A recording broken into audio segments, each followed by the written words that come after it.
નમસ્કાર, હું Gunja Patel, managing director success institute of training. આપ સૌને વેલકમ કરું છું. આજનો આપણો ટોપિક છે problem solving and decision making. અત્યારની લાઈફમાં આજનો યુવા વર્ગ જે સ્પેશિયલી બિઝનેસ કરવા માટે આગળ પડતો છે અથવા લેટ્સ સે એન્ટરપ્રેનરશિપના વ્યવસાયમાં જઈ રહ્યો છે, એમની સૌથી મોટી તકલીફ બિફોર ધે સ્ટાર્ટ એને પ્રોબ્લેમ્સ વધારે નડે છે. સો લેટ્સ સી કે એકચ્યુઅલી પ્રોબ્લેમ સોલ્વિંગ અને ડિસિઝન મેકિંગ આપણે કેવી રીતે સારી રીતે હેન્ડલ કરી શકીએ. નાવ એના માટે સૌથી પહેલી વસ્તુ કે પ્રોબ્લેમ એટલે શું, એકચ્યુઅલીમાં જેને આપણે પ્રોબ્લેમ સમજીએ છીએ એ એકચ્યુઅલીમાં પ્રોબ્લેમની વ્યાખ્યામાં આવે છે કે નહીં એ આપણી માટે સમજવું જરૂરી છે, રાઈટ? સો એક પ્રોબ્લેમ કેને કહી શકાય? What is a problem? મારે બહાર જવું છે, મારી પાસે બાઇક નથી, ઇઝ ઇટ અ પ્રોબ્લેમ? ના, એને પ્રોબ્લેમ ના કહેવાય. It is just a hindrance. જે એક નાનું એવું મારે ક્યાંય પહોંચવું છે તો એ રસ્તામાં નાનું એવું સ્પીડ બ્રેકર છે, એને હું એના અલગ રીતે સોલ્વ કરી શકું, right? So the same way let us understand first કે પ્રોબ્લેમ શું છે. મને પ્રોબ્લેમ ખબર પડે તો હું એનું સોલ્યુશન આરામથી ફાઇન્ડ આઉટ કરી શકીશ. સો આઈડિયલી એન્ટરપ્રેનરશિપમાં પ્રોબ્લેમ એટલે શું? એવી વસ્તુ, બરાબર છે, પ્રોબ્લેમ એટલે એવી સિચ્યુએશન કે જેનાથી મને આ 1, 2, 3 આ ત્રણમાંથી કોઈ પણ એક નુકસાન જાય. ઓકે, લેટ્સ સે ફર્સ્ટ લેટ, મારું કોઈ અસાઇનમેન્ટ છે એ લેટ સબમિટ થતું હોય, એ વસ્તુ જેના કારણે એ વસ્તુ થતી હોય that is called a problem. કે મારે સ્ટાફ નથી મારી પાસે, રાઈટ, અને મારું એસાઇનમેન્ટ જે જવાનું છે એ ટાઈમે નથી જઈ શકતું, તો that is a problem which I need to handle. જે હેન્ડલ કરવા માટે, જે સોલ્વ કરવા માટે મારે અમુક ડિસિઝન્સ લેવા પડશે.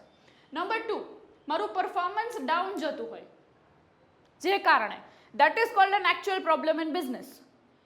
કે there is some problem કે જેના કારણે મારી પ્રોસેસમાં પ્રોબ્લેમ છે, કે મારી કોઈ ક્વોલિટી ટીમમાં પ્રોબ્લેમ છે જેના લીધે મારી જે પ્રોડક્ટ છે એનું પરફોર્મન્સ લોઅર જઈ રહ્યું છે. So that is a problem overall, જેનું સોલ્યુશન આપણે કોઈ ડિસિઝન લઈને લેવું પડે. નંબર 3, કોસ્ટ ઇફેક્ટિવનેસ, બરાબર, કાં મારી કોઈ કોસ્ટ વધી જતી હોય તો that is again a problem. જેમ કે લેટ્સ સે કે મારી કોઈ ઇન્ડસ્ટ્રી એવી છે જેના માટે હું ડિપેન્ડન્ટ છું બીજા સપ્લાયર્સ ઉપર, they are increasing the cost, right? તો it is a problem for me, કારણ કે ઓવરઓલ મારે બી કોસ્ટ ઇન્ક્રીઝ કરવી પડે.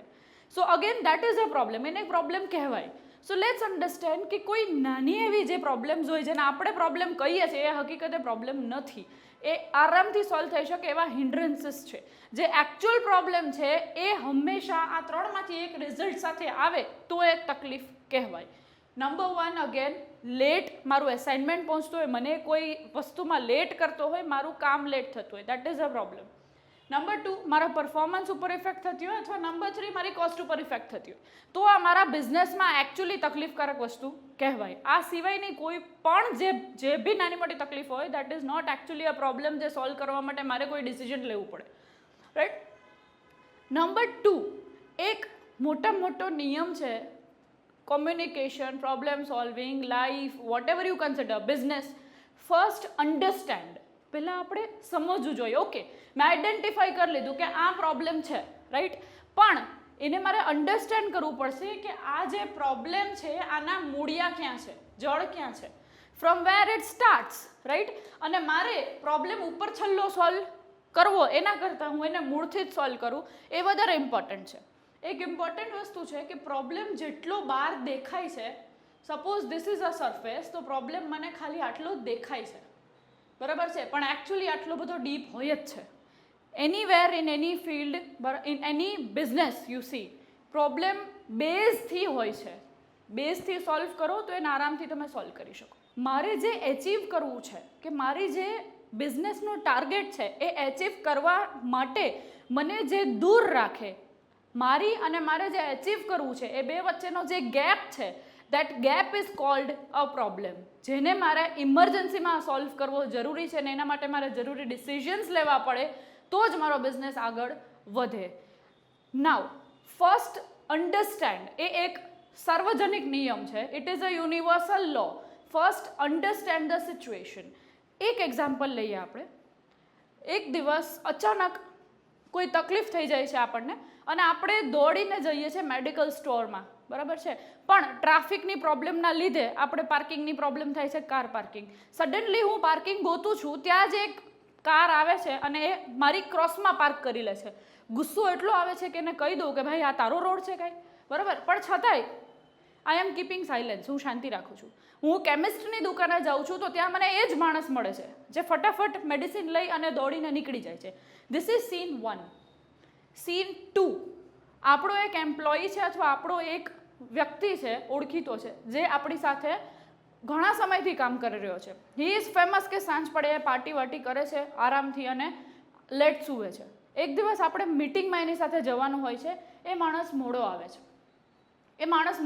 આપણને એના ઉપર એટલો ગુસ્સો આવે છે કે એમ થાય છે કે આ તો હું શું કહી દઉં એને. સિચ્યુએશન 2 સાઈડમાં રાખીએ. થર્ડ સિચ્યુએશન, આપણે ટ્રેનમાં જઈ રહ્યા છે, સાથે 2 નાના છોકરાઓ આપણી સાથે કમ્પાર્ટમેન્ટમાં ટ્રાવેલ કરી રહ્યા છે, એની સાથે એના દાદા દાદી છે.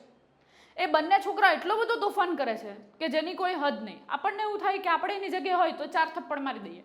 પણ મજાની વાત એ છે કે એના દાદા દાદી એને એક શબ્દ બી નથી કહેતા. તમે શું કહેશો? આ ત્રણેય સિચ્યુએશનમાં તમે શું કહેશો? વિચારો. હવે એકચ્યુઅલ સિચ્યુએશન શું છે એ ખબર પડે આપણને, પછી આપણે શું કહેશું એ વિચારીએ. સીન 1માં જઈએ. કેમિસ્ટ મને એમ કહે છે કે આ જે ભાઈ છે હમણાં જે દોડીને દવા લઈને ગયો, એના ફાધરને હાર્ટ એટેક આવ્યો છે, આઈસીયુમાં છે અને ઇમરજન્સીમાં એને ઓપરેશન કરવું પડે છે ને સર્જરીનો સામાન લઈને આવ્યો છે. હવે તમે શું કહેશો? નંબર 2, સિચ્યુએશન નંબર 2, મારો જે એમ્પ્લોયી છે જે મોડો આવ્યો છે મીટિંગ માટે, એ આવી અને કહે છે કે મારા મધર સિરિયસ છે, શી ઇઝ ઇન આઈસીયુ, પણ બિકોઝ મીટિંગ બહુ ઇમ્પોર્ટન્ટ હતી એટલે હું આવી ગયો. હવે તમે શું કહેશો? આપણી જે ધારણાઓ હતી એ હર વખતે સાચી નથી પડતી. સિચ્યુએશન નંબર 3, પહેલાં જે બંને બાળકો હતા, પાછળથી આપણને ખબર પડે છે કે એ બંને બાળકોના બંને પેરેન્ટ્સ એક્સિડન્ટમાં એક્સપાયર થઈ ગયા છે અને દાદા દાદી એને પોતાની સાથે લઈ જાય છે એ છોકરાઓને. એ સિચ્યુએશનમાં તમે શું કહેશો? આ બધા આપણને પ્રોબ્લેમ્સ લાગ્યા, બરાબર છે. આના સોલ્યુશન્સ, આના ડિસિઝન્સ આપણી પાસે હાથ વગા જ હતા. At any point of time તમે બી એવું વિચાર્યું હશે કે હું એને કહી દઉં કે ચલ ભાઈ તારો થોડી રોડ છે, હું એને કહી દઉં કે ચલ ભાઈ તું જોબમાંથી છૂટો, તું કેમ મોડો આવે, તું રાતે પાર્ટી જ કરતો હશે, હું એને કહી દઉં કે ચલો ભાઈ તમારા છોકરાઓને સાચવો. પણ એકચ્યુઅલ સિચ્યુએશન તમને ખબર જ નથી. So we have not understood the situation સમજ્યા વગર આપણે એમાં રિએક્ટ જો કર્યું હોત તો એમાં કોનું ખરાબ દેખાત અથવા કોની તકલીફ દેખાત? આપણી, રાઈટ. સો બેઝિક વસ્તુ એ છે કે આ બધા આવી જ રીતના પ્રોબ્લેમ્સ હોય છે. પ્રોબ્લેમ સોલ્વ કરવો એ એક આર્ટ છે, એ એક કળા છે, એ એક પ્રોસેસ છે. આ પ્રોસેસ જો આપણે માસ્ટર કરી લઈએ તો આરામથી આપણે હરેક પ્રોબ્લેમને સોલ્વ કરી શકશું. આ પ્રોસેસના અમુક સ્ટેપ્સ છે. Step number 1, go to the depth of the problem. Step number 1 એ છે કે તમે પ્રોબ્લેમના જડ મૂળ સુધી જાઓ. શું કામ એને આ પ્રોબ્લેમ અરાઇઝ થયો, આનો બેઝ શું છે? સ્ટેપ નંબર 2, પ્રોબ્લેમના જડ સુધી જઈ અને એ ફરીથી ન થાય એના માટે આપણે શું કરવાનું? રાઈટ. જે પ્રોબ્લેમ થઈ ગયો છે એ થઈ ગયો છે, એમાં આપણે કોઈ વસ્તુ નહીં કરી શકીએ. પણ વોટ નેક્સ્ટ? હવે શું કરવાનું? બરાબર છે. એક વાય નામનો શબ્દ છે ને, એને આપણે પકડી રાખીએ તો આપણને ઘણો બધા આન્સર્સ આપણી મેળે મળી જાય. વાય મી? શું કામ એને મારી સાથે આ વસ્તુ થઈ? ક્યાંક ને ક્યાંક એક્શન હોય એનું જ રિએક્શન આવ્યું હોય. એ બાય ડિફોલ્ટ છે, યુનિવર્સલ લો છે. તમે મેં ઇન્વેન્ટ કરેલો લો નથી. કોઈ પણ એક્શન હશે એનું જ રિએક્શન આવશે. સો આપણે એવું જ સમજવાનું કે બાય ડિફોલ્ટ આ પ્રોબ્લેમ મારે ત્યાંથી અરાઇઝ થયો છે, મારી ઇન્સ્ટિટ્યૂટે અરાઇઝ થયો છે, મારા બિઝનેસ પ્લેસે અરાઇઝ થયો છે. દેટ મીન્સ આનો સોલ્યુશન મારા સિવાય કોઈ પાસે નથી. There is no need to go to any business consultant કે કોઈ પણ જગ્યાએ જઈને એનું સોલ્યુશન ગોતવાની જરૂર નથી. કોઈ પણ તકલીફ જે આપણા ઇન્સ્ટિટ્યૂટની છે, આપણા બિઝનેસની છે, એના સોલ્યુશન્સ આપણી પાસે જ છે અને આપણે જ એને સોલ્વ કરી શકીએ. Number 3, too much of dependence on the staff may arise a problem. આપણે સ્ટાફ ઉપર અતિ નિર્ભરતા રાખીએ છીએ, જે એ આપણને તકલીફ ઊભી કરે છે. અતિ વિશ્વાસ રાખીએ છીએ. વિશ્વાસની ના નથી, પણ આંધળો વિશ્વાસ ન કરવો એ તકલીફ ઊભી કરે છે. આ જે તે સમયે આપણે ડિસિઝન પછી લેવું પડે કે એને આપણે નોકરીમાંથી છૂટો કરીએ અને આ કરીએ તે કરીએ, એના કરતાં બેટર છે એ પ્રોબ્લેમ અરાઇઝ જ ન થવા દેવો. રાઈટ. આ 3 સ્ટેપ્સ છે. સૌથી પહેલો, અગેન આઈ રિપીટ, બેઝ સુધી જાઓ પ્રોબ્લેમના. શું કામ પ્રોબ્લેમ એરાઇઝ થયો છે? નંબર 2, એ ફરીથી ન થાય એના માટે શું કરવાનું? અને નંબર 3, એના માટે જરૂરી ડિસિઝન હવે આપણે લઈશું. બરાબર છે. Now we come to decision making.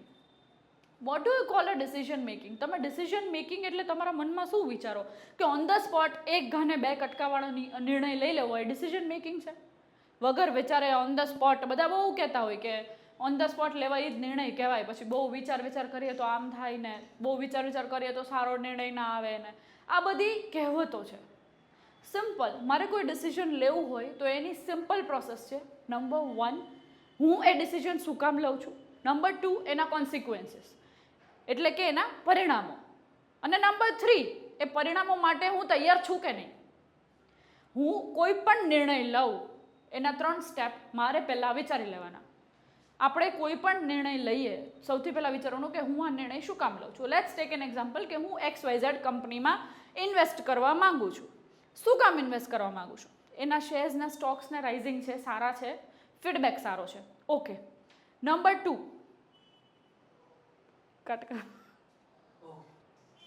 Number 2, પૂરેપૂરી રિસર્ચ એ વસ્તુ ઉપર કરવાની, બરાબર છે, કે હું કોઈ સ્ટોકમાં ઇન્વેસ્ટ કરું છું, શું કામ કરું છું, એના મને શું રિઝલ્ટ મળશે, કોન્સિક્વન્સીસ, પરિણામ. ન કરે ને એ સ્ટોક નીચે જાય તો am I ready to bear the loss? શું હું એ લોસ સહન કરી શકીશ? હું કોઈ બી નવી જગ્યાએ ઇન્વેસ્ટ કરું છું, હું કોઈ બી નવો બિઝનેસ સ્ટાર્ટ કરું છું, so am I ready for all the consequences? કે મારી પાસે ખાલી આટલી જ મૂડી છે ને હું સ્ટાર્ટ કરું છું ને લોસ જશે તો મારી પાસે લોસ સહન કરવાનો ઓપ્શન નથી, તો I should not go for that. સો સૌથી પહેલાં આપણને ખબર હોવી જોઈએ કે જો પ્રોબ્લેમ જે અરાઇઝ થયો છે એની સામે જે ડિસિઝન આપણે લઈ રહ્યા છે તો એ ડિસિઝનનો જે પરિણામ આવશે એ માટે આપણે રેડી છે કે નહીં. અમુક સ્ટાફને આપણે ફાયર કરવાનો વિચારીએ છીએ કે આ સ્ટાફ છે તો આપણને આનાથી પ્રોબ્લેમ છે અથવા એ કામ આપણને ટાઈમે નથી આપતા, ઓકે, વી વિલ ફાયર ધેમ, પણ એની જગ્યાએ do we have another team ready to work? જો ન હોય તો બેટર લેટ દેન નેવર. એટલીસ્ટ આપણું વર્ક પૂરું જ ના થાય એના કરતાં બેટર છે કે આપણે લેટ પહોંચીએ. Major thing, dependency on people. આપણે લોકો ભારતમાં એ પ્રથા છે કે બહુ આપણે થોડા બી ઊંચી પોઝિશનને જઈએ એટલે વી સ્ટાર્ટ હાયરિંગ સ્ટાફ. આપણે સ્ટાફ હાયર કરવા માંડીએ, આપણે સ્ટાફ ઉપર વધારે ડિપેન્ડન્ટ રહેવા માંડીએ, આપણે સ્ટાફને વધારે કામ સોંપવા માંડીએ. આપણને સાહેબ થવું બહુ ગમે, બટ એકચ્યુઅલી જે સાહેબ લોકો એકચ્યુઅલી હોય છે એ લોકો બી બહુ કામ કરતા હોય છે. So we should always think કે હાઉ ટુ ગીવ વર્ક, પણ સામે આપણને બીજું વર્ક બી મળી જવું જોઈએ આપણા માટે કરવા માટે બી. અને let's not be dependent on people so much. આપણે લોકો ઉપર આટલું બધું નિર્ભર ન રહીએ કે ક્યારે એ ના આવે તો આપણે એ કામ અટકી જાય. આપણે જે બી બિઝનેસ કરીએ છીએ એ બેઝિકથી પહેલાં આપણને આવડવો બહુ જરૂરી છે. સપોઝ હું એક હોટેલનો બિઝનેસ કરી રહી છું તો બેઝિક એ રસોઈઓ ના આવે તો એ રસોઈ બનાવવાથી ચાલુ કરી અને સર્વિંગ છે, સફાઈ છે, એવરીથિંગ આવડવું જોઈએ. Then and then only I can do that business. કોઈ પર તમે સ્ટાર્ટ કરો બિઝનેસ, એ લોંગ અસાઇનમેન્ટ ચાલવાનું જ નથી. There is long term A business ચાલવાનો જ નથી. Decision making is an important part of our business. આપણા બિઝનેસનો બહુ મહત્ત્વનો પાર્ટ છે ડિસિઝન મેકિંગ. ડિસિઝન્સ 2 પ્રકારના હોય છે. એક ટેમ્પરરી ડિસિઝન જેની ઇફેક્ટ મારા બિઝનેસમાં ટેમ્પરરી આવશે. લેટ્સ ટેક એન એક્ઝામ્પલ કે મેં કોઈ નાનો એવો ડિસિઝન લીધો, હાયરિંગ અ ઓફિસ બોય કે બાઇંગ સમ ગુડ્સ, એક ઓફિસ બોય હાયર કરવો કે કોઈ અમુક વસ્તુઓ જરૂરિયાતની લેવી, જે ટેમ્પરરી ડિસિઝન્સ કહેવાય. પરમનન્ટ ડિસિઝન એવા ડિસિઝન કે જેની ઇફેક્ટ મારા બિઝનેસ ઉપર પરમનન્ટલી આવશે. એક્ઝામ્પલ, કોઈ નવું એસાઇનમેન્ટ હાથમાં લેવું. અધરવાઇઝ નંબર 2 કહીએ એક્ઝામ્પલ તો કોઈ એવી કંપની સાથે ટાઈઅપ કરવું, નવી કંપની સાથે, અથવા કોઈ એવું નવું સોપાન આપવું માર્કેટમાં કે જેનાથી મારી વેલ્યુ કાં બહુ ઊંચી જઈ શકશે અને જો હું એ સ્ટાન્ડર્ડમાં ન ખરી ઉતરી શકી તો એ વેલ્યુ નીચી પણ જઈ શકશે. તો એની જે ઇફેક્ટ છે મારા, એ જે ડિસિઝન છે એની ઇફેક્ટ મારા બિઝનેસ ઉપર પરમનન્ટલી આવશે. It will come once and for all. કાયમી એ ડિસિઝનની ઇફેક્ટ આવશે. સો ડિસિઝન મેકિંગ 2 ટાઈપના હોય છે. અગેન, એક ટેમ્પરરી ડિસિઝન મેકિંગ, એક પરમનન્ટ ડિસિઝન મેકિંગ. ડિસિઝન જ્યારે આપણે લઈએ ત્યારે આપણે ઓલવેઝ રિયલ ગ્રાઉન્ડ પર રહીને લેવું બહુ જરૂરી છે. રિયાલિટી ગ્રાઉન્ડ શું છે? આપણને મનમાં એમ થાય કે હું તો પહેલાં મને આવું કીધું તો એનો તો હું એને આ બી આન્સર આપી શકું, ઓ બી આન્સર આપી શકું. આન્સર બધાય આપી શકે ઇમિડિયેટલી, પણ એના પછી રિએક્શન માટે are we ready or not? Decision immediately કોઈ પણ વ્યક્તિ લઈ શકે. ડિસિઝન લેવું અઘરું નથી, પણ આ ડિસિઝન લીધા પછીના કોન્સિક્વન્સીસ જે આપણે ફોલો કરવા પડે, that is quite tough. So always before making a decision let's once again analyse the problem. આપણે ડિસિઝન લઈએ એની પહેલાં એક વખત ફરીથી આપણે પ્રોબ્લેમને એનાલાઇઝ કરી લઈએ કે આ સિચ્યુએશન છે તો એમાં શું આ જ ડિસિઝન લેવું જરૂરી છે. ઓપ્શન્સથી ડિસિઝન લઈ શકાય. Always find alternatives. જ્યારે હું કોઈ નિર્ણય લેવા બેઠી હોય તો સિમ્પલ એક વસ્તુ વિચારવાની કે ઓકે XYZ પ્રોબ્લેમનું મારે ડિસિઝન લેવાનું છે, એના માટે કયા કયા ઓપ્શન્સ છે. Option 1, option 2, option 3. Okay, option 1ના શું કોન્સિક્વન્સીસ છે, ઓપ્શન 1 ફોલો કરવા માટે મારે શું એક્શન લેવી પડશે ને એના શું રિએક્શન્સ આવશે. ઓપ્શન 2 માટે મારે શું એક્શન લેવી એના શું રિએક્શન્સ આવશે. ઓપ્શન 3ના શું કોન્સિક્વન્સીસ છે. એમાંથી જે તમારા માટે આ સિચ્યુએશન પ્રમાણે કરવા માટે જે ઇઝીએસ્ટ છે, ફાસ્ટેસ્ટ છે અને મોસ્ટ ડિઝાયરેબલ રિપ્લાય આપવા જેવો છે, એટલે જે સૌથી મનવાંછિત ફળ આપનારો એ ડિસિઝન તમે લો. મોસ્ટ ડિઝાયરેબલ રિઝલ્ટ જેનાથી મળતું હોય એ ડિસિઝન લો. That is far better than taking an immediate decision. જલ્દી ડિસિઝન લેવું જરૂરી નથી, પરફેક્ટ ડિસિઝન લેવું બહુ જરૂરી છે when it comes to entrepreneurship. અને એમાંય ન્યૂ એન્ટરપ્રેનરશિપ ઉપર તો બહુ જરૂરી છે, બિકોઝ તમે સ્ટાર્ટિંગ કરો છો તમારા બિઝનેસનું. આ સ્ટાર્ટિંગ ફેઝની અંદર જો તમે કોઈ એવા ડિસિઝન્સ લઈ લીધા તો that can spoil the market value of your entrepreneurship. એ તમારી માર્કેટ વેલ્યુ આખી ખતમ કરી શકે છે. ઓબ્વિયસલી ડિસિઝન પોઝિટિવ બી હોય છે, નેગેટિવ બી હોય છે, ઇફેક્ટ્સ બી પોઝિટિવ હોય છે. Let's think positive. આપણે હંમેશા પોઝિટિવ જ વિચારવું જોઈએ. But when we are sitting on the chair, આપણે જ્યારે ચેર પર બેઠા છીએ, આપણે જ્યારે બિઝનેસ કરવા બેઠા છીએ, તો આપણે ટૂઝ અને પ્રોઝ બે માટે રેડી હોવું જોઈએ. એના રિઝલ્ટ પોઝિટિવ અને નેગેટિવ બંને માટે રેડી હોવું જોઈએ. યસ, આઈ બિલીવ કે ડિસિઝન લેવું એ એક કળા પણ છે. કેવી રીતે ડિસિઝન લેવું? સિમ્પલ એક જ આન્સર, WHY. વાય. હું આ નિર્ણય લઉં છું. કોઈ મને ક્વેશ્ચન પૂછે, એમ I ready to answer that? શું મારા પાસે એટલી ક્ષમતા છે કે હું એનો આન્સર દઈ શકું કે આ ડિસિઝન મેં શું કામ એને લીધું છે? If yes, that means the decision is right. ક્યારેય પણ કોઈ પણ નિર્ણય લેવામાં ક્યાંય પણ આપણો કોન્શિયસ બાઇટ કરે. એક બે વખત વિચાર કરવાનું મન થાય કે હજી એકવાર વિચારી લઉં આ નિર્ણય લેતા પહેલાં, અથવા હજી એક વખત મને એવું લાગે છે કે કદાચ કંઈક ખોટું થશે તો. જ્યારે બી આપણો કોન્શિયસ બાઇટ કરે, come back to the decision, ત્યારે આપણે ડિસિઝન ઉપર પાછું આવવું બહુ જરૂરી છે. કારણ કે આ એક રિસર્ચ કહે છે કે જ્યારે બી આપણા સાથે કંઈ ખોટું થવાનું હોય, અથવા લેટ્સ સે કે આપણે ક્યારેય પણ કંઈ પણ રોંગ જતા હોઈએ, ત્યારે ઓલવેઝ આપણું કોન્શિયસ આપણું સબ કોન્શિયસ માઇન્ડ આપણને એક વખત ટોકે છે.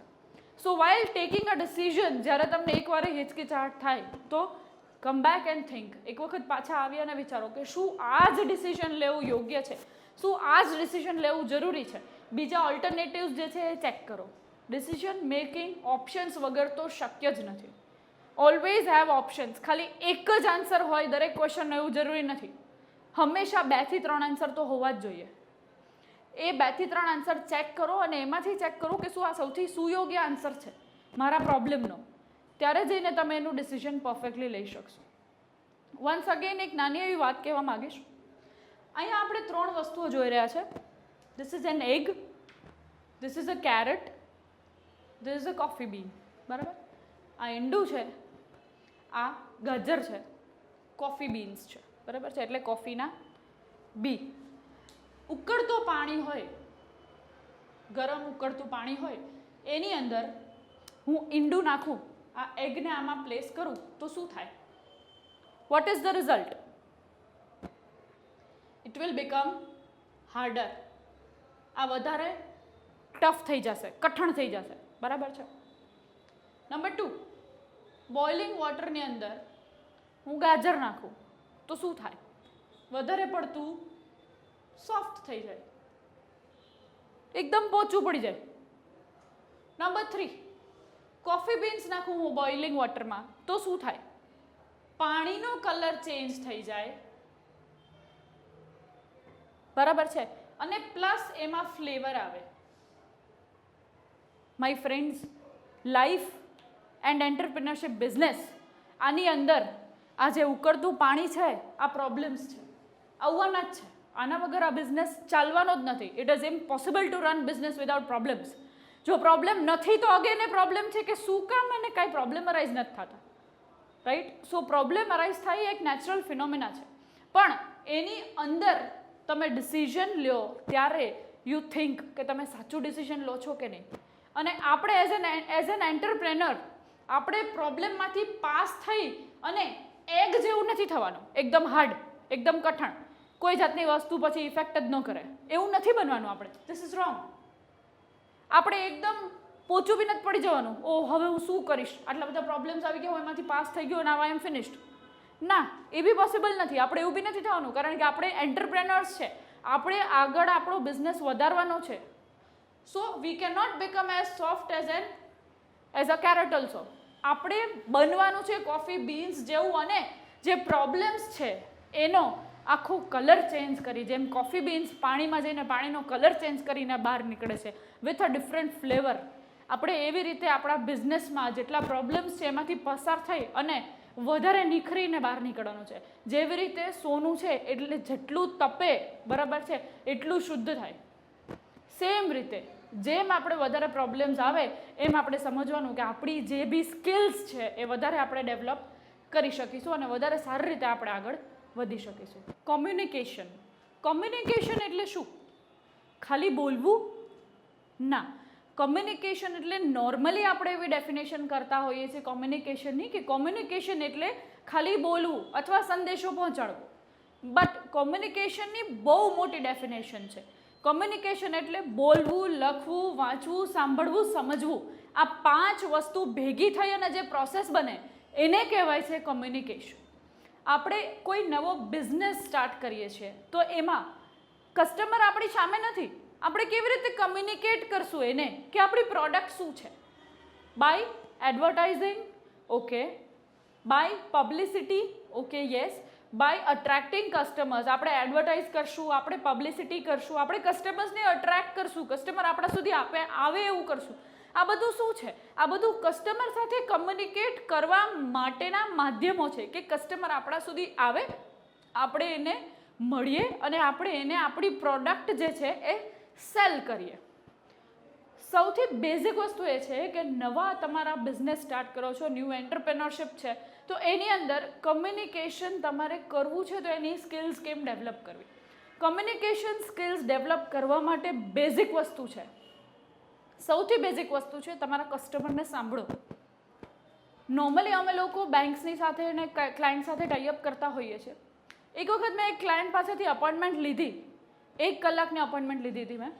1 કલાક સુધી આઈ વેન્ટ અને મેં એમને ક્વેશ્ચન્સ જ પૂછ્યા ખાલી, અને સાંભળીને હું પાછી આવતી રહી. સિમ્પલ. શું કામ? હું એને ક્વેશ્ચન્સ પૂછું તો હું એને સોલ્યુશન આપી શકું ને. હું ઘરેથી કે ઓફિસથી જે સોલ્યુશન લઈને ગઈ છું એ મારે સ્પેશિયલ એને ચોંટાડવું જ, તો that is not right communication. એ સાચું કમ્યુનિકેશન નથી. સાચું કમ્યુનિકેશન કેને કહેવાય? બિઝનેસની અંદર સૌથી પહેલાં એનાલાઇઝ. તમારા કસ્ટમરની નીડને તમે એનાલાઇઝ કરો, સમજો, ત્યાર પછી તમે એને સોલ્યુશન આપો. બરાબર છે? આપણે શું સેલ કરતા હોઈએ છીએ? ઓલવેઝ એન્ડ ઓલવેઝ આપણે એન્થુઝિયાઝમ સેલ કરીએ છીએ. મારી પ્રોડક્ટ માટે જો હું એન્થુસિયાસ્ટિક નથી તો હું એવું કેમ વિચારી શકું કે સામે જે કસ્ટમર આવ્યો છે એ એન્થુસિયાસ્ટિક હશે? મારી પ્રોડક્ટ મને ખુદને બહુ નથી ગમતી તો હું સામેવાળાને કઈ રીતે સમજાવી શકીશ એના ફાયદા? સો બેઝિક વસ્તુ એ છે કે બેસ્ટ એન્ટરપ્રેનર એ કહેવાય જે સૌથી પહેલાં પોતાની પ્રોડક્ટનો પોતે જ ગ્રાહક બને. કસ્ટમર્સને કમ્યુનિકેટ કરવાનો બેસ્ટમાં બેસ્ટ રસ્તો એ છે કે પહેલાં તમારી જાતને કન્વિન્સ કરો. તમે તમને પોતાને કન્વિન્સ કરો કે તમે યસ, તમે આ પ્રોડક્ટ લેવા માટે રેડી છો, તમારે જો ઓપ્શન હોય તો તમે આ જ પ્રોડક્ટ સિલેક્ટ કરો. ત્યાર પછી જ તમે કસ્ટમરને સારી રીતે કમ્યુનિકેટ કરી શકશો, સારી રીતે કહી શકશો એ પ્રોડક્ટ વિશે. બીજું, કમ્યુનિકેશનના ઘણા બધા માધ્યમો છે કસ્ટમરની સાથે. કસ્ટમરને રૂબરૂ બોલાવીને કમ્યુનિકેટ કરવું. ટેલિકોલિંગ અત્યારે ખૂબ જ મહત્ત્વનું છે, કારણ કે અત્યારે ઘણી બધી વખત એવું થયું છે કે આપણી સામે કસ્ટમર્સ નથી હોતા, પણ આપણે એમને કોલ્સ કરીને, એમને મેસેજ પહોંચાડીને, SMS દ્વારા આપણે માહિતીઓ પહોંચાડી શકતા હોઈએ છીએ. આપણને ખુદને બી મળે છે ઇન્ટરનેટ દ્વારા, ઈમેલ્સ દ્વારા, SMS દ્વારા ઘણું બધું માહિતીઓ મળે છે. આપણે સેન્ડ કરીએ છીએ, એ વાંચે છે, કમ્યુનિકેશન થયું. મેં અહીંથી સેન્ડ કર્યું, એણે રીડ કર્યું, વસ્તુ પહોંચી, ફૂલ સાયકલ થઈ, દેટ ઇઝ અ કમ્યુનિકેશન. બરાબર? એ કમ્યુનિકેશન છે. ત્યાર પછી કમ્યુનિકેશન થઈ ગયા પછી ફીડબેક લેવો. તમને અમારો ઈમેલ મળ્યો, યસ મળ્યો, તમને કેવું ફીલ થયું? Are you enthusiastic about our product? શું તમને અમારી પ્રોડક્ટ ગમે છે? શું તમને અમારા પ્રોડક્ટમાં રસ છે? તો હું તમને આગળના ફીચર્સ કહું. That is communication. સૌથી પહેલાં આપણે આપણા કસ્ટમરને નીડ સમજવાની કોશિશ કરવી. જ્યાં સુધી તમે કસ્ટમરની રિક્વાયરમેન્ટ નહીં સમજો કે એને કઈ જગ્યાએ શું જરૂરત છે, ત્યાં સુધી તમે તમારી પ્રોડક્ટ કેમ સેલ કરી શકો? એને એ વસ્તુની જરૂરત જ નથી. How do you know? Simple. મારે ફોરેન જવા માટે વિઝા કન્સલ્ટન્સીની જરૂર છે, બરાબર, અને તમે આવીને મને અહીંયા જુનાગઢમાં કોઈ જોબ દેવડાવવાની કન્સલ્ટન્સીની વાત કરો, ઇટ્સ ઇમ્પોસિબલ કે હું કન્વિન્સ થઈશ. Communication gap. શું થયો કમ્યુનિકેશન ગેપ? તમે અન્ડરસ્ટેન્ડ જ નથી કર્યું કે મારી જરૂરિયાત શું છે. તમે બધું મને કહી દો, હું બધું સાંભળી લઉં એઝ અ કસ્ટમર, કે હું અહીંયા ઓફિસે આવી છું આ લોકોના બોલાવવાથી, એટલે હવે મારે સાંભળવું પડશે. હું બધું સાંભળી લઉં, પછી એમ કહું કે પણ સર મને તો ફોરેન પ્લેસમેન્ટમાં રસ છે, તમે મને ઇન્ડિયામાં પ્લેસમેન્ટ દેવડાવો છો. સો where is the point?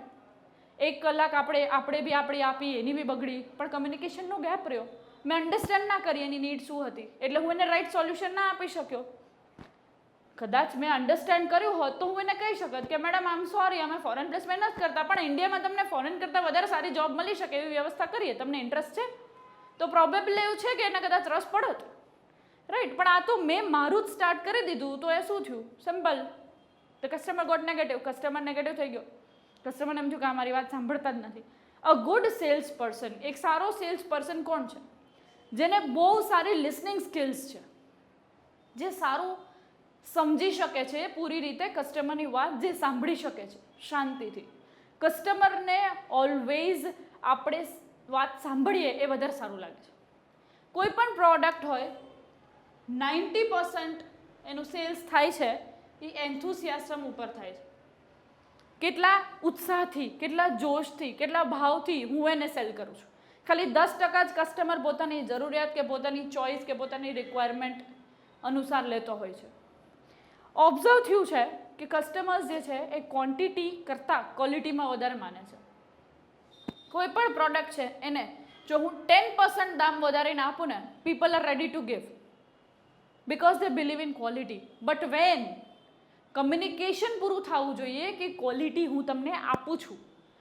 Simple. હમણાં બહુ સારી એડવર્ટાઇઝ આવે છે, Tata I Shakti unpolished dal. It's always the process is easier. Process છે અનપોલિશ દાલની પ્રોસેસ છે પોલિશ દાલ કરતાં ઇઝીયર છે, પણ કોસ્ટ એની વધારે છે ટાટાની બીજી દાલ કરતાં. But the only thing they are doing is A communication કરે છે કે તમારા માટે આ વધારે સારી છે. એને કમ્યુનિકેશન કરે છે એટલે કસ્ટમર્સ એટ્રેક્ટ થાય છે. એવું નથી કે એને કોસ્ટિંગ વધારે પડે છે, એ ઉલટું એ લોકો માટે સસ્તું પડે છે. But they are communicating. એણે સંજીવ કપૂરને બ્રાન્ડ એમ્બેસેડર બનાવ્યો છે, એનું પેમેન્ટ તો કાઢવું પડે. But the only thing is communication. જેટલું સારું તમારું કમ્યુનિકેશન હશે એટલું કસ્ટમર તમને પે કરવા માટે તૈયાર છે. કસ્ટમર ઇઝ નોટ આસ્કિંગ, કસ્ટમરને તમે કઈ વસ્તુના પૈસા લ્યો છો, he is not asking. He is asking કે મને સર્વિસ આપો, મને સારું કમ્યુનિકેશન આપો, કે મને પ્રોડક્ટનો ફાયદો વ્યવસ્થિત સમજાવો, મને એવો અહેસાસ કરો કે મને જરૂર છે એ પ્રોડક્ટની. સિમ્પલ છે. હું કોઈ વ્યક્તિ જેને ઓઇલની જરૂરત જ નથી, એની પાસે હું ઓઇલ લઈને જતો રહું તો થોડી પરચેસ કરવાનો છે. હી ડઝન્ટ નીડ ઇટ. સો સૌથી પહેલી બેઝિક વસ્તુ ઓલવેઝ લિસન. કમ્યુનિકેશન સ્કિલ્સમાં બેઝ છે લિસનિંગ સ્કિલ્સ, સાંભળવાની સ્કિલ્સ. પણ અનફોર્ચ્યુનેટલી લિસનિંગ સ્કિલ્સના કોઈ ક્લાસીસ નથી થતા. કોઈ ક્લાસીસ નથી થતા લિસનિંગ સ્કિલ્સના, ને આપણે કોઈ એટલી ક્વોલિટી ધરાવતા નથી કે આપણે શાંતિથી સાંભળી શકીએ. જ્યારે આપણે એ લેવલ પર પહોંચી જશું તો દેટ વિલ બી આપણે બેસ્ટ કમ્યુનિકેટર્સ થઈ જશું. પણ બધાને બોલવું ગમે છે, સાંભળવું બહુ ઓછા લોકોને ગમે છે. કસ્ટમરને ઓલવેઝ સાંભળવો. એને જેટલો સાંભળશો ને એટલું તમે એને વધારે સેલ કરી શકશો. કસ્ટમરને 10 મિનિટ બોલવાનું કહો, એ પોતાની 3-4 નીડ કહી દેશે. મારે એવું છે ને, હવે તો મારે ફ્રીજની પણ જરૂરિયાત છે, અને થોડીક વાર તમે કશું નહીં બોલો એટલે કે છે, અને એમ તો અમારે ટીવીની પણ વાત તો ચાલે જ છે લેવાની.